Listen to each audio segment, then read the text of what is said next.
കടുത്ത വേദനകൾക്കും നഷ്ടങ്ങൾക്കും പ്രതിസന്ധികൾക്കും ശേഷം ചിലർ എങ്ങനെയാണ് മുമ്പത്തേക്കാൾ കൂടുതൽ കരുത്തരായി തിരിച്ചുവരുന്നതെന്ന് നിങ്ങൾ എപ്പോഴെങ്കിലും ചിന്തിച്ചിട്ടുണ്ടോ? എന്തുകൊണ്ടാണ് ചിലർ തകരാതെ ആ വേദനയെത്തന്നെ തങ്ങളുടെ ശക്തിയാക്കി മാറ്റുന്നത്? ശാസ്ത്രം പറയുന്നത് വേദന ശരീരത്തിന്റെ ഒരു സിഗ്നലാണെന്നാണ്. എന്നാൽ പുരാതന ജ്ഞാനം പറയുന്നത് വേദന ആത്മാവിലേക്കുള്ള വാതിലാണെന്നാണ്. ഇവ രണ്ടും സംഗമിക്കുമ്പോൾ ജനിക്കുന്ന രഹസ്യത്തിന് നിങ്ങളുടെ ബോധമണ്ഡലത്തിന്റെ ദിശ തന്നെ മാറ്റാൻ കഴിയും. ഇന്ന് നമ്മൾ സംസാരിക്കാൻ പോകുന്നത് 5000 വർഷം പഴക്കമുള്ള ഒരു സാങ്കേതിക വിദ്യയെക്കുറിച്ചാണ്. ടിബറ്റൻ ഗ്രന്ഥങ്ങളിൽ ശരീരത്തിന്റെ അഗ്നിയായി വിശേഷിപ്പിക്കപ്പെടുന്നതും ആധുനിക ശാസ്ത്രം ഇപ്പോൾ അംഗീകരിച്ചു തുടങ്ങിയിട്ടുള്ളതുമായ ഒരു രഹസ്യം. ഈ സാങ്കേതിക വിദ്യ വേദനയെ ഇല്ലാതാക്കാൻ മാത്രമല്ല, അതിനെ ഊർജ്ജമാക്കി മാറ്റാൻ കൂടിയുള്ളതാണെന്ന് പറയപ്പെടുന്നു. ടിബറ്റൻ സന്യാസിമാർ ഇതിനെ പ്രാണ അഗ്നി സാധന എന്ന് വിളിച്ചു. ശരീരത്തിന്റെ ഓരോ അണുവിലും ഒളിഞ്ഞിരിക്കുന്ന വേദനകളെയും ഭയത്തെയും ഓർമ്മകളെയും ശുദ്ധമായ ഊർജ്ജമാക്കി മാറ്റുന്ന പ്രക്രിയ. ഇപ്പോൾ ന്യൂറോ സയൻസ് ഇതിനെ ഒരു പുതിയ കോണിലൂടെ കാണുന്നു. ഈ സാധന തലച്ചോറിലെ വേഗസ് നാഡിയെയും BDNF-നെയും നേരിട്ട് ഉത്തേജിപ്പിക്കുന്നു. അതായത് തലച്ചോറിനെ പുനർനിർമ്മിക്കുകയും വേദന കുറയ്ക്കുകയും പുതിയ കോശങ്ങൾ സൃഷ്ടിക്കുകയും ചെയ്യുന്ന സംവിധാനത്തെ. ഒന്ന് സങ്കൽപ്പിച്ചു നോക്കൂ, നിങ്ങളെ വർഷങ്ങളായി തളർത്തിയിരുന്ന അതേ വേദന നിങ്ങളുടെ ഏറ്റവും വലിയ ഊർജ്ജമായി മാറിയാൽ. നിങ്ങൾ ഇക്കാലമത്രയും ഒളിച്ചോടിയിരുന്ന അതേ ഓർമ്മകൾ നിങ്ങളുടെ ബോധത്തിന്റെ ഇന്ധനമായി മാറിയാലോ? ഈ വീഡിയോ വെറുമൊരു സാങ്കേതികവിദ്യയെക്കുറിച്ചല്ല, ഇതൊരു യാത്രയാണ്. അവിടെ ശാസ്ത്രവും ആത്മീയതയും പരസ്പരം എതിർക്കുകയല്ല, മറിച്ച് പരസ്പരം പൂർണ്ണമാക്കുന്നത് നിങ്ങൾക്ക് കാണാം. വരും നിമിഷങ്ങളിൽ ടിബറ്റൻ സന്യാസിമാർ തങ്ങളുടെ ശരീരത്തിലെ വേദനയെ സാധനയാക്കി മാറ്റിയ ആ രഹസ്യ പ്രക്രിയയെക്കുറിച്ച് നിങ്ങൾ അറിയും. ഇന്നത്തെ ലോകത്ത് ഈ സാങ്കേതികവിദ്യ വീണ്ടും ചർച്ച ചെയ്യപ്പെടാനുള്ള ശാസ്ത്രീയ കാരണവും നിങ്ങളുടെ ഉള്ളിലെ ഊർജ്ജത്തെ ഉണർത്താനുള്ള പ്രായോഗിക രീതിയും നിങ്ങൾ മനസ്സിലാക്കും. അതിനാൽ എന്നോടൊപ്പം തുടരുക, കാരണം ഇന്ന് നിങ്ങൾ കേൾക്കാൻ പോകുന്നത് വെറും അറിവല്ല, ബോധത്തിന്റെ ഒരു അനുഭവമാണ്. ഒരുപക്ഷെ നിങ്ങളുടെ വേദന ആദ്യമായി നിങ്ങളുടെ ഗുരുവായി മാറുന്ന നിമിഷമായിരിക്കാം ഇത്. ടിബറ്റൻ ഗ്രന്ഥങ്ങളിൽ ആവർത്തിച്ചു വരുന്നൊരു വാക്കാണ് ട്യൂമോ. ഇതിനർത്ഥം ഉള്ളിലെ അഗ്നി എന്നാണ്, അല്ലെങ്കിൽ ശരീരത്തിൽ ഉറങ്ങിക്കിടക്കുന്ന ഊർജ്ജത്തെ ഉണർത്തുന്ന ആത്മീയ ജ്വാല. ഈ ജ്വാല തെളിയുമ്പോൾ സാധകൻ തന്റെ ഉള്ളിലെ ഓരോ വേദനയെയും ഭയത്തെയും നിഴലിനെയും വെളിച്ചമാക്കി മാറ്റുന്നു എന്ന് പറയപ്പെടുന്നു. 5000 വർഷങ്ങൾക്ക് മുമ്പ് ഹിമാലയത്തിലെ ഗുഹകളിൽ ചില സാധകർ ഈ രഹസ്യം പരിശീലിച്ചിരുന്നു. 0-നും താഴെ താപനിലയുള്ള കൊടും തണുപ്പിൽ വസ്ത്രങ്ങളില്ലാതെ അവർ ധ്യാനത്തിലിരിക്കുകയും അവരുടെ ശരീരത്തിൽ നിന്ന് പുറത്തുവരുന്ന ഊഷ്മാവ് കാരണം ചുറ്റുമുള്ള മഞ്ഞുരുകുകയും ചെയ്തിരുന്നു. പാശ്ചാത്യ ശാസ്ത്രജ്ഞർ ആദ്യമായി ഇത് കണ്ടപ്പോൾ അത്ഭുതപ്പെട്ടുപോയി, കാരണം ഇത് അസാധ്യമായിരുന്നു. എന്നാൽ ഇത് സംഭവിച്ചു. വേദനയെ ഊർജ്ജമാക്കി മാറ്റുന്നതിന്റെ ജീവിക്കുന്ന തെളിവായിരുന്നു അത്. ഈ സാധകരെ സംബന്ധിച്ചിടത്തോളം വേദന ഒരു ശത്രുവായിരുന്നില്ല, അതൊരു വാതിലായിരുന്നു. അതിന് ശക്തിയുണ്ടായിരുന്നു, ബോധമുണ്ടായിരുന്നു. ഇന്ന് നമ്മൾ ഫ്ലോ സ്റ്റേറ്റ് അല്ലെങ്കിൽ പീക്ക് അവയർനെസ് എന്ന് വിളിക്കുന്ന അവസ്ഥയായിരുന്നു അത്. അവരുടെ അഭിപ്രായത്തിൽ ശരീരത്തിലോ മനസ്സിലോ വേദനയുണ്ടാകുമ്പോൾ ഉള്ളിലെ ഏതോ തടസ്സപ്പെട്ട ഊർജ്ജം പുറത്തുവരാൻ ആഗ്രഹിക്കുന്നുവെന്നതിന്റെ സൂചനയാണത്. ആ ഊർജ്ജത്തിൽ നിന്ന് ഒളിച്ചോടുന്നതിനു പകരം അതിനെ അംഗീകരിച്ചാൽ ആ ഊർജ്ജം ശുദ്ധമായ ബോധമായി മാറും. ഇന്ത്യൻ ഉപനിഷത്തുകളിലും ഈ സത്യം സൂചിപ്പിക്കുന്നുണ്ട്. ഹൃദയത്തിൽ സ്ഥിതി ചെയ്യുന്ന എല്ലാ ആഗ്രഹങ്ങളും വേദനകളും ഇല്ലാതാകുമ്പോൾ മനുഷ്യൻ അമർത്യത കൈവരിക്കുന്നു എന്ന് കഠോപനിഷത്തിൽ പറയുന്നു. വേദനയിൽ നിന്ന് ഒളിച്ചോടാതെ അതിനെ ആശ്ലേഷിക്കുന്ന അവസ്ഥയാണിത്. അവൻ വേദനയെ ദഹിപ്പിക്കാനല്ല, അതിനെ ഉണർത്താനുള്ള കലയാണ് പഠിക്കുന്നത്. ഈ പുരാതന പരിശീലനങ്ങളെ ശാസ്ത്രം പഠിക്കാൻ തുടങ്ങിയപ്പോൾ ട്യൂമോ അല്ലെങ്കിൽ പ്രാണ അഗ്നി സാധന സമയത്ത് ശരീരത്തിൽ ചില അത്ഭുതകരമായ മാറ്റങ്ങൾ സംഭവിക്കുന്നതായി അവർ കണ്ടെത്തി. വേഗസ് നാഡി സജീവമാകുന്നു, ഇത് ശരീരത്തെ ആഴത്തിലുള്ള വിശ്രമത്തിലേക്ക് കൊണ്ടുപോകുന്നു. BDNF വർദ്ധിക്കുന്നു, ഇത് പുതിയ ന്യൂറോണുകൾ സൃഷ്ടിക്കുന്നു. ഡോപാമൈൻ, എൻഡോർഫിൻ എന്നിവയുടെ അളവ് പലമടങ്ങ് വർദ്ധിക്കുകയും വേദനയുടെ അനുഭവം ഊർജ്ജമായി മാറുകയും ചെയ്യുന്നു. വേദന ആത്മാവിനെ ദഹിപ്പിക്കുന്നില്ല, മറിച്ച് അതിനെ ശുദ്ധീകരിക്കുന്ന അഗ്നിയാണെന്ന് ടിബറ്റൻ ഗുരുക്കന്മാർ വിശ്വസിച്ചു. അതുകൊണ്ടാണ് അവർ ജീവിതത്തിലെ ബുദ്ധിമുട്ടുകളെ ശത്രുവായിട്ടല്ല, ഉപാധിയായി കണ്ടത്. കാലക്രമേണ ഈ അറിവ് രഹസ്യമായി മാറി. ആധുനിക നാഗരികത വേദനയിൽ നിന്ന് രക്ഷപ്പെടാനുള്ള കല പഠിച്ചെങ്കിലും അതിനെ മനസ്സിലാക്കാനും രൂപാന്തരപ്പെടുത്താനുമുള്ള കഴിവ് നഷ്ടപ്പെടുത്തി. ഇപ്പോൾ എല്ലാവരും സുഖം തേടി ഓടുകയാണ്. എന്നാൽ യഥാർത്ഥ സന്തോഷം വേദനയുടെ മറുവശത്താണ് മറഞ്ഞിരിക്കുന്നതെന്ന് ആർക്കും അറിയില്ല. ആയിരക്കണക്കിന് വർഷങ്ങൾക്ക് മുമ്പ് ഈ സന്യാസിമാർ അനുഭവിച്ചറിഞ്ഞ കാര്യങ്ങളാണ് ഇന്ന് ശാസ്ത്രം കണ്ടെത്തിയിരിക്കുന്നത്. നിങ്ങൾ ബോധപൂർവം നിങ്ങളുടെ ശ്വാസത്തെ നിയന്ത്രിക്കുമ്പോൾ നിങ്ങൾ ഓക്സിജൻ കൈമാറ്റം ചെയ്യുക മാത്രമല്ല, നിങ്ങളുടെ ഊർജ്ജ പ്രവാഹത്തെ വഴിതിരിച്ചുവിടുക കൂടിയാണ് ചെയ്യുന്നത്. ഈ പ്രക്രിയ ആത്മാവിന്റെ പരീക്ഷണശാലയിലെ രസതന്ത്രം പോലെയാണ്. വേദന സംസ്കരിക്കപ്പെടാത്ത ഒരു രാസവസ്തു പോലെയാണ്. ശ്വാസം അതിനെ രൂപാന്തരപ്പെടുത്തുന്ന അഗ്നിയാണ്. ഫലം, ആദ്യം നാശത്തിന് കാരണമായ അതേ ഊർജ്ജം ഇപ്പോൾ സൃഷ്ടിയുടെ ശക്തിയായി മാറുന്നു. വേദനയെ ഊർജ്ജമാക്കി മാറ്റുന്ന ശാസ്ത്രീയ പ്രക്രിയയായ ആധുനിക ശാസ്ത്രം ഇപ്പോൾ ന്യൂറോ എനർജറ്റിക് ട്രാൻസ്മ്യൂട്ടേഷൻ എന്ന് വിളിക്കുന്ന ആ നിഗൂഢ പ്രക്രിയയിലേക്ക് നാം ഇപ്പോൾ കടക്കുകയാണ്.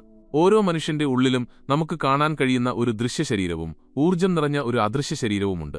നിങ്ങളുടെ വികാരങ്ങളുടെയും ചിന്തകളുടെയും ഓർമ്മകളുടെയും കേന്ദ്രമായ സൂക്ഷ്മശരീരം ഇതാണ്. നിങ്ങൾ എന്തെങ്കിലും വേദന അനുഭവിക്കുമ്പോൾ അത് നിങ്ങളുടെ ശരീരത്തിൽ മാത്രമല്ല, ഈ സൂക്ഷ്മശരീരത്തിൽ ഒരു ഊർജ്ജ തടസ്സമായി രേഖപ്പെടുത്തപ്പെടുന്നു. കാലക്രമേണ ഈ തടസ്സങ്ങൾ കുമിഞ്ഞുകൂടുന്നു. അവ നിങ്ങളുടെ ചിന്തകളെ ഭാരമുള്ളതാക്കുന്നു.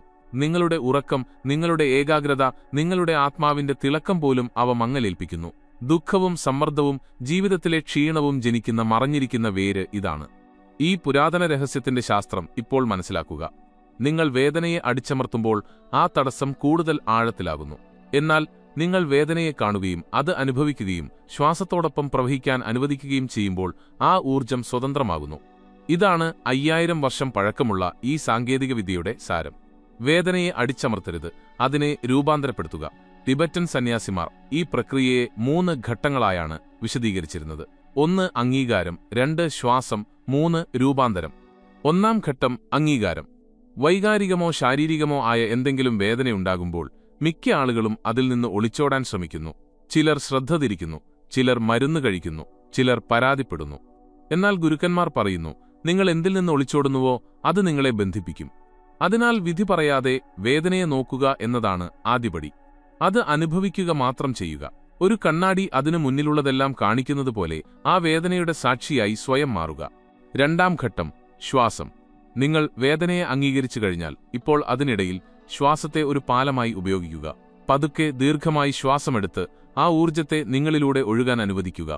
ടിബറ്റുകാർ ഇതിനെ പ്രാണ അഗ്നിയുടെ സഞ്ചാരം എന്ന് വിളിക്കുന്നു. ഓരോ ശ്വാസത്തിലും നിങ്ങൾ നിങ്ങളുടെ ഉള്ളിലെ ഊർജ്ജത്തെ ഉണർത്തുന്നു. ഇത് വെറും ഓക്സിജനല്ല, ഇത് ബോധത്തിന്റെ ഒഴുക്കാണ്. ശാസ്ത്രീയ വീക്ഷണകോണിൽ നോക്കിയാൽ നിങ്ങൾ ഇത്തരത്തിൽ ബോധപൂർവം ശ്വസിക്കുമ്പോൾ നിങ്ങളുടെ വേഗസ്നാഡി സജീവമാകുന്നു. ഈ നാഡി നിങ്ങളുടെ ശരീരത്തിന്റെ ശാന്തിയാണ്. ഇത് ഹൃദയമിടിപ്പ്, രക്തസമ്മർദ്ദം, നാഡീവ്യൂഹത്തിന്റെ പിരിമുറുക്കം എന്നിവ നിയന്ത്രിക്കുന്നു. ഇത് സജീവമാകുമ്പോൾ തലച്ചോറിൽ BDNF എന്ന പ്രോട്ടീൻ ഉൽപ്പാദിപ്പിക്കപ്പെടുന്നു. ഇത് പുതിയ കോശങ്ങളെ സൃഷ്ടിക്കുന്നു. പഴയ വേദനയുടെ ഓർമ്മകളെ മായ്ച്ചു കളയുകയും നിങ്ങളുടെ തലച്ചോറിനെ പുനർനിർമ്മിക്കുകയും ചെയ്യുന്നു. 3-ാം ഘട്ടം രൂപാന്തരം. ഇപ്പോൾ നിങ്ങൾ വെറുതെ ശ്വസിക്കുകയല്ല, നിങ്ങൾ വേദനയെ അഗ്നിയിലേക്ക് അർപ്പിക്കുകയാണ്. ഓരോ ശ്വാസവും നിങ്ങളുടെ ഉള്ളിലെ ഭയത്തെയും സങ്കടത്തെയും ദേഷ്യത്തെയും കത്തിച്ച് ശുദ്ധമായ ഊർജ്ജമാക്കി മാറ്റുന്ന അഗ്നിയെ ജ്വലിപ്പിക്കുന്നു. വേദന എന്റെ ശത്രുവല്ല, എന്റെ ഗുരുവാണ് എന്ന് സാധകൻ പറയുന്ന അവസ്ഥയാണിത്. ശാസ്ത്രം ആത്മീയതയുമായി സംഗമിക്കുന്ന നിമിഷമാണിത്. കാരണം ന്യൂറോ സയൻസ് പറയുന്നത്, നിങ്ങൾ ഏതെങ്കിലും വേദനയിൽ ശാന്തവും ബോധപൂർവവുമായ ശ്രദ്ധ കേന്ദ്രീകരിക്കുമ്പോൾ തലച്ചോറിലെ അമിഗ്ഡാല മേഖലയിൽ മാറ്റം സംഭവിക്കുന്നു എന്നാണ്. ഈ പ്രദേശം ഭയം, വേദന എന്നിവയുടെ അനുഭവവുമായി ബന്ധപ്പെട്ടിരിക്കുന്നു. ക്രമേണ ഇതിന്റെ സ്വാധീനം കുറയുകയും പ്രീഫ്രോണ്ടൽ കോർട്ടെക്സ് സജീവമാവുകയും ചെയ്യുന്നു. അവിടെയാണ് ശാന്തത, തീരുമാനമെടുക്കാനുള്ള കഴിവ്, അവബോധം എന്നിവ വസിക്കുന്നത്. ഇങ്ങനെ നിങ്ങളെ തകർത്തിരുന്ന അതേ വേദന ഇപ്പോൾ നിങ്ങളുടെ ഊർജ്ജത്തിന് ഒരു പുതിയ ദിശ നൽകുന്നു. നിങ്ങളുടെ മനസ്സ് ഇപ്പോൾ പ്രതികരിക്കുന്നില്ല, അത് സൃഷ്ടിക്കുകയാണ്. സാധകൻ തന്റെ ഉള്ളിലെ കൊടുങ്കാറ്റിനെ ശക്തിയാക്കി മാറ്റുന്ന ആന്തരിക അഗ്നിയുടെ നൃത്തമെന്ന് ടിബറ്റൻ സന്യാസിമാർ വിളിച്ചിരുന്ന അവസ്ഥയാണിത്. ഈ പ്രക്രിയയുടെ സാരം നിങ്ങൾ മനസ്സിലാക്കിക്കഴിഞ്ഞ സ്ഥിതിക്ക് അടുത്ത ഘട്ടത്തിൽ ഈ സാങ്കേതികവിദ്യ തലച്ചോറിലും ബോധതലത്തിലും എങ്ങനെ പ്രവർത്തിക്കുന്നുവെന്നും ആധുനിക ശാസ്ത്രം ഇതിനെ തലച്ചോറിന്റെ പുനർജന്മ ചക്രം എന്ന് വിളിക്കുന്നത് എന്തുകൊണ്ടാണെന്നും നമുക്ക് ആഴത്തിൽ പരിശോധിക്കാം. വേദന വെറുമൊരു വികാരമാണെന്ന് നമ്മൾ പലപ്പോഴും കരുതുന്നു. എന്നാൽ യാഥാർത്ഥ്യം അതിലും വളരെ ആഴത്തിലുള്ളതാണ്. വേദന എന്നത് നമ്മുടെ തലച്ചോറിലെ ന്യൂറൽ സർക്യൂട്ടുകളിൽ ആവർത്തിക്കുന്ന ഒരു ഊർജ്ജ പാറ്റേൺ ആണെന്ന് ആധുനിക ന്യൂറോ സയൻസ് ഇപ്പോൾ അംഗീകരിച്ചിട്ടുണ്ട്. ഒരു പഴയ പാട്ടിന്റെ ഈണം വീണ്ടും വീണ്ടും കേൾക്കുന്നതുപോലെ. ഇപ്പോൾ സങ്കൽപ്പിക്കുക, ആ പാറ്റേണിനെ ഒരു പുതിയ ഈണത്തിലേക്ക് മാറ്റാൻ നിങ്ങൾക്ക് കഴിയുമെങ്കിൽ വേദന ഊർജ്ജമായി മാറില്ലേ? ഇന്ന് നമ്മൾ പെയിൻ ടു എനർജി ട്രാൻസ്മ്യൂട്ടേഷൻ എന്ന് വിളിക്കുന്നതും പുരാതന ടിബറ്റൻ സാധകർ ട്യൂമോ സാധന അല്ലെങ്കിൽ അഗ്നിപ്രാണ പരിശീലനം എന്ന് വിളിച്ചിരുന്നതുമായ സാങ്കേതിക വിദ്യയുടെ രഹസ്യം ഇതാണ്. സ്റ്റാൻഫോർഡിന്റെയും MITയുടെയും സമീപകാല ഗവേഷണമനുസരിച്ച് ഒരാൾ നിയന്ത്രിത ശ്വസന സാങ്കേതിക വിദ്യകൾ പരിശീലിക്കുമ്പോൾ തലച്ചോറിൽ 2 പ്രധാന മാറ്റങ്ങൾ കാണപ്പെടുന്നു. ഒന്നാമതായി BDNFന്റെ അളവ് വർദ്ധിക്കുന്നു. പുതിയ ന്യൂറോണുകൾ വളർത്തുന്ന പ്രോട്ടീനാണിത്. BDNF വർദ്ധിക്കുന്നതിനനുസരിച്ച് നിങ്ങളുടെ ന്യൂറോപ്ലാസ്റ്റിസിറ്റി, അതായത് പുതിയ കാര്യങ്ങൾ പഠിക്കാനും പഴയവ മറക്കാനുമുള്ള തലച്ചോറിന്റെ കഴിവ് വർദ്ധിക്കുന്നു. രണ്ടാമതായി ഭയവും വേദനയും നിയന്ത്രിക്കുന്ന അമിഗ്ഡാലയുടെ പ്രവർത്തനം കുറയുന്നു. തീരുമാനങ്ങൾ എടുക്കുന്നതിനും ശ്രദ്ധ കേന്ദ്രീകരിക്കുന്നതിനും സഹായിക്കുന്ന പ്രീഫ്രോണ്ടൽ കോർട്ടെക്സ് സജീവമാകുന്നു. ഇതിനർത്ഥം നിങ്ങളിപ്പോൾ നിങ്ങളുടെ വേദനയുടെ അടിമയല്ല, മറിച്ച് അതിന്റെ യജമാനനാകുന്നു എന്നാണ്. ഇനി ഇതൊന്ന് ആത്മീയ കോണിലൂടെ നോക്കൂ. വേദനയെ നിങ്ങളിൽ നിന്ന് വ്യത്യസ്തമായി കണക്കാക്കുന്നിടത്തോളം കാലം വേദന നിലനിൽക്കുമെന്ന് പുരാതന ഗുരുക്കന്മാർ പറഞ്ഞു. സാധകൻ ശ്വാസത്തിലൂടെ തന്റെ ഉള്ളിലേക്ക് പ്രവേശിക്കുമ്പോൾ വേദന ഒരു ബാഹ്യവസ്തുവല്ലെന്ന് അയാൾ കണ്ടെത്തുന്നു. അത് തെറ്റായ ദിശയിൽ ഒഴുകുന്ന അയാളുടെ സ്വന്തം ഊർജം തന്നെയാണ്. ഒരു നദി ഗതിമാറി ഒഴുകിയാൽ വെള്ളപ്പൊക്കമുണ്ടാകുന്നു. എന്നാൽ അതേ നദി ശരിയായ ദിശയിൽ ഒഴുകിയാൽ ജീവൻ നൽകുന്നു. ഇതേ ഊർജം ശരിയായ ദിശയിൽ ഒഴുക്കാൻ ഈ സാങ്കേതികവിദ്യ പഠിപ്പിക്കുന്നു. അതുകൊണ്ടാണിതിനെ ആന്തരിക രസതന്ത്രം എന്ന് വിളിക്കുന്നത്. വേദന ശക്തിയായി മാറുകയും ഭയം പ്രകാശമായി മാറുകയും ചെയ്യുന്ന ആന്തരിക രസതന്ത്രം. പാശ്ചാത്യ രാജ്യങ്ങളിൽ Tibetan book of the dead എന്നറിയപ്പെടുന്ന ടിബറ്റൻ ഗ്രന്ഥമായ ബർദോ തോഡോൾ ഈ രഹസ്യത്തെ ഇങ്ങനെ വിവരിക്കുന്നു. ഉള്ളിലെ അഗ്നി കത്തുമ്പോൾ ഇരുട്ടുപോലും വെളിച്ചമായി മാറുന്നു. ഇതിനാലാണ് സന്യാസിമാർ ധ്യാനത്തിലിരുന്ന് ഉള്ളിലുണ്ടാകുന്ന വേദനയെ തടയാതെ അതിനെ നിരീക്ഷിക്കുന്നത്. അവർ അതിനെ സഹിക്കുകയല്ല, മെരുക്കുകയാണ് ചെയ്യുന്നത്. അവരെ സംബന്ധിച്ചിടത്തോളം ഓരോ വൈകാരിക വേദനയും ഓരോ ശാരീരിക കഷ്ടപ്പാടും ആത്മാവിനെ ഉണർത്താനുള്ള ഒരു പടിയാണ്. ഇന്നത്തെ ന്യൂറോ സയന്റിസ്റ്റുകൾ ഇതിനെ ന്യൂറോ എനർജറ്റിക് കൺവേർഷൻ എന്ന് വിളിക്കുന്നു. അതായത് ബോധപൂർവം ശ്വസിക്കുന്നതിലൂടെ നിങ്ങളുടെ ഊർജ്ജപ്രവാഹത്തെ നിങ്ങൾ നിയന്ത്രിക്കുമ്പോൾ നിങ്ങളുടെ തലച്ചോറിന് രാസപരമായി മാറ്റം സംഭവിക്കുന്നു. ഡോപാമൈൻ, എൻഡോർഫിനുകൾ, സെറോട്ടോണിൻ, ഈ ന്യൂറോ കെമിക്കലുകളെല്ലാം നിങ്ങളുടെ വേദന സിഗ്നലുകളെ സന്തോഷവും സ്ഥിരതയുമാക്കി മാറ്റുന്നു. മറ്റൊരു വിധത്തിൽ പറഞ്ഞാൽ, മുമ്പ് നിങ്ങളെ തകർത്ത കാര്യങ്ങൾ ഇപ്പോൾ നിങ്ങളെ കൂട്ടിച്ചേർക്കുന്നു. മനുഷ്യശരീരം കേവലം മാംസവും രക്തവും മാത്രമല്ല എന്ന അത്ഭുതകരമായ സത്യം ശാസ്ത്രം ഇപ്പോൾ സാവധാനം അംഗീകരിക്കുകയാണ്. അത് പ്രകാശത്തിന്റെയും ഊർജത്തിന്റെയും ജീവിക്കുന്ന രൂപമാണ്. നിങ്ങൾ ബോധപൂർവം ശ്വസിക്കുമ്പോൾ അത് അകത്തേക്ക് പോകുന്ന വെറും ഓക്സിജൻ മാത്രമല്ല, അത് പ്രാണനാണ്. ഓരോ കോശത്തിനും പുതിയ അർത്ഥം നൽകുന്ന ബോധപൂർവമായ ഊർജം. ശരീരത്തിൽ 3 പ്രധാന നാഡികളുണ്ടെന്ന് പുരാതന യോഗികൾ വിശ്വസിച്ചിരുന്നു: ഇട, പിംഗള, സുഷുമ്ന. ബോധപൂർവമായ ശ്വസനത്തിലൂടെ ഒരാൾ 2 നാഡികളെയും സന്തുലിതമാക്കുമ്പോൾ സുഷുമ്ന നാഡി തുറക്കുന്നു. അപ്പോഴാണ് ഉള്ളിലെ അഗ്നി കത്തുന്നത്. ശാസ്ത്രത്തിന്റെ ഭാഷയിൽ ഇടത് തലച്ചോറും വലത് തലച്ചോറും സന്തുലിതമാവുകയും വ്യക്തി പൂർണ്ണമായ ബ്രെയിൻ സിൻക്രൊണൈസേഷൻ അവസ്ഥയിലേക്ക് പ്രവേശിക്കുകയും ചെയ്യുന്ന നിമിഷമാണിത്. അന്തർജ്ഞാനവും ബുദ്ധിയും ഒരുമിച്ച് പ്രവർത്തിക്കുന്ന അവസ്ഥയാണിത്. നൂറ്റാണ്ടുകളായി സന്യാസിമാരുടെ ഗുഹകളിൽ മാത്രം ഒതുങ്ങിനിന്ന ആ ശക്തി ഇപ്പോൾ ശാസ്ത്ര പരീക്ഷണശാലകളിൽ വീണ്ടും കണ്ടെത്തുകയാണ് എന്ന് ചിന്തിച്ചു നോക്കൂ. ഈ രഹസ്യം നിങ്ങൾ കൃത്യമായി പിന്തുടരുകയാണെങ്കിൽ നിങ്ങൾക്ക് നിങ്ങളുടെ സ്വന്തം ശരീരം, മനസ്സ്, ഊർജം എന്നിവയുടെ യജമാനനാകാൻ കഴിയും. ഈ സാങ്കേതികവിദ്യ തലച്ചോറ്, ബോധം, ഊർജം എന്നിവയുടെ തലത്തിൽ എങ്ങനെ പ്രവർത്തിക്കുന്നുവെന്ന് നിങ്ങൾ മനസ്സിലാക്കി കഴിഞ്ഞ സ്ഥിതിക്ക് പുരാതന സാധകർ ആന്തരിക അഗ്നി എന്ന് വിളിച്ചിരുന്നതും ഇന്ന് ശാസ്ത്രം എനർജി ട്രാൻസ്മ്യൂട്ടേഷൻ പ്രോട്ടോകോൾ എന്ന് വിളിക്കുന്നതുമായ ആ നിഗൂഢമായ അഭ്യാസം പഠിക്കാനുള്ള സമയമാണിത്. ഈ രഹസ്യം കേവലം ഒരു ആശയമല്ല, മറിച്ച് ഒരു അനുഭവമാണെന്ന് നിങ്ങൾക്കിപ്പോൾ മനസ്സിലായിട്ടുണ്ടാകും. ശരീരത്തെ മാത്രമല്ല, നിങ്ങളുടെ അസ്തിത്വത്തിന്റെ ആഴങ്ങളെപ്പോലും രൂപാന്തരപ്പെടുത്തുന്ന ഒരു ആന്തരിക പരീക്ഷണം. പുരാതന ടിബറ്റൻ, ഇന്ത്യൻ സാധകർ ഈ രഹസ്യത്തെ പല പേരുകളിലും അറിഞ്ഞിരുന്നു. എവിടെയൊക്കെയോ ഇതിനെ പ്രാണ അഗ്നി സാധന എന്ന് വിളിച്ചിരുന്നു. എവിടെയൊക്കെയോ ട്യൂമോ പ്രക്രിയ എന്നും ചിലയിടങ്ങളിൽ വെറും വേദനയുടെ രൂപാന്തരം എന്നും വിളിക്കപ്പെട്ടു. ഇപ്പോൾ നിങ്ങൾക്ക് ഈ പരിശീലനം 3 ഘട്ടങ്ങളിലായി അനുഭവിക്കാൻ കഴിയും. 3 രഹസ്യങ്ങൾ, നിങ്ങളുടെ ഉള്ളിലെ അഗ്നിയെ ഉണർത്തുന്ന 3 വാതിലുകൾ. ഒന്നാമത്തെ രഹസ്യം, ശ്വാസത്തിന്റെ ശാസ്ത്രം. ശാന്തമായ ഒരിടം തിരഞ്ഞെടുക്കുക. ഇരിക്കുക. നട്ടെല്ല് നിവർത്തി ശരീരം ശാന്തമാക്കി ശ്രദ്ധ ഉള്ളിലേക്ക് കേന്ദ്രീകരിക്കുക. ഇപ്പോൾ കണ്ണുകൾ അടച്ച് 5 സെക്കൻഡ് നേരത്തേക്ക് പതുക്കെ ദീർഘമായി ശ്വാസമെടുക്കുക. ഓരോ ശ്വാസവും നിങ്ങളുടെ ഉള്ളിൽ ജീവോർജമായ പ്രാണനെ നിറയ്ക്കുന്നതുപോലെ അനുഭവിക്കുക. തുടർന്ന് 5 സെക്കൻഡ് ശ്വാസം പിടിച്ചു നിർത്തുക. ഇതിനിടയിൽ നിങ്ങളുടെ ഉള്ളിൽ ഒരു ചെറിയ ജ്വാല കത്തുന്നതായി സങ്കൽപ്പിക്കുക. ആ ജ്വാല നിങ്ങളുടെ നെഞ്ചിന്റെ മധ്യഭാഗത്ത് അനാഹത ചക്രത്തിൽ സ്ഥിതി ചെയ്യുന്നു. ഇപ്പോൾ 5 സെക്കൻഡ് കൊണ്ട് പതുക്കെ ശ്വാസം പുറത്തേക്ക് വിടുക. നിങ്ങൾ ശ്വാസം പുറത്തേക്ക് വിടുമ്പോൾ നിങ്ങളുടെ ഉള്ളിലെ ഭയവും വേദനയും പിരിമുറുക്കവും ആ ജ്വാലയിൽ ലയിക്കുന്നതായും എല്ലാം ഊർജ്ജമായി മാറുന്നതായും സങ്കൽപ്പിക്കുക. ഇതാണ് 5 സാങ്കേതികവിദ്യ. ഇത് 3 തവണ ചെയ്യുക. പിന്നെ കുറച്ചുനേരം വെറുതെ ശാന്തമായിരിക്കുക. മനസ്സിൽ വല്ലാത്തൊരു ശാന്തത ഇറങ്ങിവരുന്നത് നിങ്ങൾ കാണും. ഉള്ളിലെ പഴയ മുറിവുകൾ ഉണങ്ങുന്നതുപോലെ. രണ്ടാമത്തെ രഹസ്യം, അവബോധത്തിന്റെ സ്പർശം. ഓരോ വേദനയ്ക്കും ഒരു കേന്ദ്രമുണ്ട്. ഒരുപക്ഷേ നിങ്ങളുടെ ഹൃദയത്തിൽ, ഒരുപക്ഷേ നിങ്ങളുടെ ചുമലുകളിൽ, അല്ലെങ്കിൽ ഒരുപക്ഷേ ഏതെങ്കിലും ഓർമ്മകളിൽ. ഇപ്പോൾ ആ സ്ഥലത്ത് ശ്രദ്ധ കേന്ദ്രീകരിക്കുക. അത് ശരിയാക്കാൻ ശ്രമിക്കരുത്. വെറുതെ നോക്കുക, അനുഭവിക്കുക, അംഗീകരിക്കുക. വേദന അകറ്റാൻ ശ്രമിക്കുന്നത് അതിനെ കൂടുതൽ ആഴമുള്ളതാക്കുന്നു. എന്നാൽ ധ്യാനത്തിന്റെ വെളിച്ചത്തിൽ അതിനെ നിർത്തുമ്പോൾ അത് സ്വയം അലിയാൻ തുടങ്ങുന്നു. ശാസ്ത്രം പറയുന്നത്, നിങ്ങളൊരു വൈകാരിക വേദനയെ പ്രതികരിക്കാതെ നിരീക്ഷിക്കുമ്പോൾ നിങ്ങളുടെ തലച്ചോറിലെ അമിഗ്ഡാല നിർജീവമാവുകയും പ്രീഫ്രോണ്ടൽ കോർട്ടെക്സ് സജീവമാവുകയും ചെയ്യുന്നു എന്നാണ്.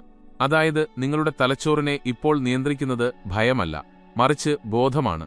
അതിനാൽ അടുത്ത തവണ വൈകാരികമായ എന്തെങ്കിലും വേദന ഉണ്ടാകുമ്പോൾ ഓടിപ്പോകരുത്. കണ്ണുകൾ അടച്ച് ധ്യാനത്തിന്റെ വിളക്കിൽ അതിനെ നോക്കുക. അത് നിങ്ങളെ ഉപദ്രവിക്കാനല്ല, മറിച്ച് പഠിപ്പിക്കാനാണ് വന്നതെന്ന് നിങ്ങൾ മനസ്സിലാക്കും. മൂന്നാമത്തെ രഹസ്യം, രൂപാന്തരത്തിന്റെ ദൃഢനിശ്ചയം. ആ ഊർജത്തിന് ഒരു ദിശ നൽകാനുള്ള സമയമാണിത്. ഓരോ വേദനയും ഓരോ അനുഭവവും ഒരു അസംസ്കൃത ഇന്ധനമാണ്. അതിന് ദിശ നൽകിയില്ലെങ്കിൽ അത് വ്യക്തിയെ ചുട്ടരിക്കും. എന്നാൽ ബോധപൂർവം ഉപയോഗിക്കുകയാണെങ്കിൽ അതേ ഊർജം നിങ്ങൾക്ക് പറക്കാനുള്ള ചിറകുകൾ നൽകും. ഇപ്പോൾ നിങ്ങൾക്ക് ശാരീരികമോ മാനസികമോ ആയ വേദന അനുഭവപ്പെടുമ്പോഴെല്ലാം നിങ്ങളോട് തന്നെ ഒരു പ്രതിജ്ഞയെടുക്കുക. ഈ ഊർജത്തെ ഞാൻ എന്റെ ബോധമാക്കി മാറ്റും. ഇതിനുശേഷം കുറച്ചുനേരം ദീർഘമായി ശ്വാസമെടുത്ത് ആ വേദനയിൽ നിന്നുണ്ടാകുന്ന ഊർജം നിങ്ങളുടെ ലക്ഷ്യത്തിലേക്കോ നിങ്ങളുടെ പ്രവൃത്തിയിലേക്കോ അല്ലെങ്കിൽ നിങ്ങളുടെ ധ്യാനത്തിലേക്കോ ഒഴുക്കുക. വേദന പ്രചോദനമാവുകയും കഷ്ടപ്പാടുകൾ കലയായി മാറുകയും ചെയ്യുന്ന ആന്തരിക രസതന്ത്രം ഇതാണ്. ആദ്യത്തെ 3 ദിവസങ്ങളിൽ നിങ്ങളുടെ ഉള്ളിലെ പിരിമുറുക്കം കുറയുന്നതായി നിങ്ങൾക്ക് അനുഭവപ്പെടും. ഉറക്കം മെച്ചപ്പെടുകയും മനസ്സിന് ഭാരം കുറയുകയും ചെയ്യും. 7 ദിവസങ്ങൾക്ക് ശേഷം നിങ്ങളുടെ ചിന്തകളുടെ വേഗത കുറയും, ധ്യാനത്തിന്റെ ആഴം വർദ്ധിക്കുകയും വൈകാരിക പ്രതികരണങ്ങൾ കുറയുകയും ചെയ്യും. 21 ദിവസങ്ങൾക്ക് ശേഷം നിങ്ങളുടെ ഉള്ളിൽ ന്യൂറൽ പുനർനിർമ്മാണം ആരംഭിക്കും. പഴയ ഭയങ്ങളും ശീലങ്ങളും ദുഃഖങ്ങളും മാഞ്ഞു തുടങ്ങും. നിങ്ങളുടെ തലച്ചോറ് ഇപ്പോൾ വേദനയല്ല, മറിച്ച് ഊർജം ഉത്പാദിപ്പിക്കും. എല്ലാ ദിവസവും രാവിലെ എഴുന്നേൽക്കുമ്പോഴും രാത്രി ഉറങ്ങുന്നതിനു മുമ്പും വെറും 10 മിനിറ്റ് ഈ 5-5-5 ശ്വാസ സാധന ചെയ്യുക. ഉപകരണങ്ങളൊന്നും ആവശ്യമില്ല, പ്രത്യേക സ്ഥലവുമില്ല. നിങ്ങളുടെ ശ്രദ്ധയും ശ്വാസവും മാത്രം മതി. ടിബറ്റൻ ഗുരുക്കന്മാർ തണുത്ത പർവ്വതങ്ങളിൽ പഠിച്ചതും ഇന്ന് ന്യൂറോ സയന്റിസ്റ്റുകൾ ബ്രെയിൻ റിവെയറിംഗ് തെറാപ്പിയായി വീണ്ടും കണ്ടെത്തുന്നതുമായ അതേ സാധനയാണിത്. നിങ്ങൾ പരിശീലനം പഠിച്ചുകഴിഞ്ഞ സ്ഥിതിക്ക് അടുത്ത ഘട്ടം ഈ അനുഭവം മനസ്സിലാക്കുക എന്നതാണ്. അതിന്റെ ഫലങ്ങൾ തിരിച്ചറിയുകയും ഈ സാധന നിങ്ങളുടെ ഉള്ളിൽ ഏത് പുതിയ അവബോധത്തിനാണ് ജന്മം നൽകുന്നതെന്ന് അറിയുകയും ചെയ്യുക. നിങ്ങൾ ഈ സാധന പതിവായി ചെയ്യാൻ തുടങ്ങുമ്പോൾ പതുക്കെ ആഴത്തിലുള്ള ഒരു ശാന്തത നിങ്ങളുടെ ഉള്ളിൽ ഇറങ്ങാൻ തുടങ്ങും. നിങ്ങൾ മുമ്പ് ഓടിയൊളിച്ചിരുന്ന അതേ വികാരങ്ങൾ ഇപ്പോൾ നിങ്ങളുടെ ഉൾക്കാഴ്ചയായി മാറുന്നതായി നിങ്ങൾ കണ്ടെത്തുന്നു. വേദന ഇപ്പോൾ നിങ്ങളെ ഉപദ്രവിക്കുന്നില്ല, മറിച്ച് അത് നിങ്ങളെ പഠിപ്പിക്കുന്നു. ശാസ്ത്രവും ധ്യാനവും ഒന്നാകുന്ന അവസ്ഥയാണിത്. ന്യൂറോണുകളുടെ നൃത്തവും ബോധത്തിന്റെ പ്രകമ്പനവും ഒരേ സംഗീതമായി മാറുന്നിടം. പുരാതന ടിബറ്റൻ ഗുരുക്കന്മാർ പറഞ്ഞിരുന്നത് അഗ്നിയെ നിങ്ങളുടെ സുഹൃത്താക്കുന്നതുവരെ അത് നിങ്ങളെ ചുട്ടരിക്കും എന്നാണ്. ഈ സാങ്കേതികവിദ്യയുടെ രഹസ്യവും ഇതുതന്നെയാണ്. നിങ്ങളുടെ വേദനയുമായി നിങ്ങൾ സൗഹൃദം സ്ഥാപിക്കുമ്പോൾ അത് നിങ്ങളുടെ ആന്തരിക അഗ്നിയായി മാറുന്നു. അത് ഇരുട്ടിനെ കത്തിക്കുന്നില്ല, മറിച്ച് അതിനെ പ്രകാശമാക്കി മാറ്റുന്നു. ശാസ്ത്രം ഇതിനെ ന്യൂറോപ്ലാസ്റ്റിസിറ്റി എന്നും ആത്മീയത ഇതിനെ ഉണർവ് എന്നും വിളിക്കുന്നു. രണ്ടും ഒരേ കാര്യമാണ് പറയുന്നത്. നിങ്ങളുടെ തലച്ചോറിനും നിങ്ങളുടെ ബോധത്തിനും നിങ്ങളുടെ ഊർജത്തിനും എല്ലാത്തിനും മാറാൻ കഴിയും. അതിനെ ശരിയായ ദിശയിലേക്ക് ഒഴുക്കുക മാത്രമേ വേണ്ടൂ. ഇന്ന് ആധുനിക പരീക്ഷണശാലകളിൽ BDNF വർദ്ധിപ്പിക്കാനുള്ള ഉപാധിയായി കണക്കാക്കപ്പെടുന്ന സാങ്കേതികവിദ്യ 5000 വർഷങ്ങൾക്ക് മുമ്പ് ഹിമാലയത്തിലെ ഗുഹകളിൽ ഒരു സാധകന്റെ ശ്വാസത്തിൽ മറഞ്ഞിരിപ്പുണ്ടായിരുന്നു. നാം നഷ്ടപ്പെടുത്തിയ ആ അറിവ് ഇപ്പോൾ ശാസ്ത്രത്തിന്റെ രൂപത്തിൽ നമ്മിലേക്ക് തിരിച്ചെത്തിയത് എത്ര അത്ഭുതകരമാണ്. ഇപ്പോൾ തീരുമാനം നിങ്ങളുടേതാണ്. ഈ അറിവ് കേട്ട് നിങ്ങൾ മറക്കുമോ അതോ അത് ജീവിക്കാൻ തുടങ്ങുമോ? കാരണം ഈ രഹസ്യം യഥാർത്ഥത്തിൽ സ്വന്തമാക്കുന്നവൻ തന്റെ ശരീരത്തെ മാത്രമല്ല തന്റെ വിധിയെ തന്നെ മാറ്റിയെഴുതുന്നു. നിങ്ങളുടെ ഉള്ളിലെ ഊർജത്തിന്റെ വാതിലുകൾ തുറക്കാൻ കഴിയുന്ന താക്കോലാണ് നിങ്ങളുടെ വേദന. അതിനെ അടിച്ചമർത്തരുത്. അതിനെ മനസ്സിലാക്കുക, അതിനെ മെരുക്കുക, അതിനെ പ്രവഹിപ്പിക്കുക. ഓർക്കുക, നിങ്ങൾ ശ്വാസത്തെക്കുറിച്ച് ബോധവാന്മാരാകുമ്പോൾ നിങ്ങൾ ജീവിക്കുക മാത്രമല്ല, ജീവിതത്തെ രൂപാന്തരപ്പെടുത്തുക കൂടിയാണ്. അതിനാൽ ഇന്നു മുതൽ ആരംഭിക്കുക. രാവിലെയും രാത്രിയും 10 മിനിറ്റ് നിങ്ങൾക്കായി. നിങ്ങളുടെ ഉള്ളിലെ അഗ്നിയെ അനുഭവിക്കുക, ആ വേദനയെ മെരുക്കുക. അതേ ഊർജം നിങ്ങളുടെ ഉള്ളിൽ വെളിച്ചവും ശാന്തിയവും ശക്തിയുമായി മാറുന്നത് എങ്ങനെയെന്ന് കാണുക. വേദന വിധിയല്ല, ദിശയാണ്. ആ ദിശ തിരിച്ചറിയുന്നവനാണ് ജീവിതത്തിലെ ജ്ഞാനിയാകുന്നത്. ഈ അറിവ് നിങ്ങളുടെ ഉള്ളിൽ എന്തെങ്കിലും ഉണർത്തുന്നുവെങ്കിൽ അത് നിങ്ങളുടെ ഉള്ളിൽ മാത്രം നിർത്താതെ മറ്റുള്ളവരിലേക്കും എത്തിക്കുക. കാരണം ഓരോ വ്യക്തിക്കും തന്റെ വേദനയെ ഊർജമാക്കി മാറ്റാൻ പഠിക്കാൻ കഴിയും. അതിനു വേണ്ടത് ശരിയായ ശ്വാസവും ശരിയായ കാഴ്ചപ്പാടും മാത്രമാണ്.